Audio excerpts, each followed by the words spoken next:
All right, today I have a Kia Telluride, and I'm going to show you how to turn on and off the heated seats inside of this Kia Telluride. All right, I'm going to show you how to turn it on so you can get your seat warm. Great for the wintertime. But before I get started, if you find my video helpful in any way, can you give me a thumbs up as well as subscribe to my channel? I'll appreciate it tremendously. All right, so in order to turn on the heated seats inside of your Kia Telluride, what you're going to do is, I see I'm sitting behind the steering wheel.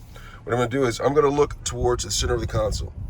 All right, now make sure the vehicle is on. The vehicle's on. I'm currently in park. And I'm going to look down, and you see this right here? This is for the driver's side. And if I press this upward, you see it goes on with three dots right here. The three dots means that it is on high for the passenger or for the driver's side of the vehicle. All right, and if I do this one more time, it is on medium. So the medium heated seat is on for the driver's side. And if I press it again, it is on the low right here. This is the low setting for the driver's side heated seat. And if I were to press it again, it goes off.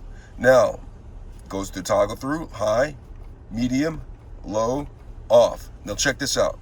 If you go to the right here, right here, not right, left here, the right here, you have the passenger side. Now on the passenger side, there is also a button right here. I can press the passenger side and go up. That is for the high. That is for the medium.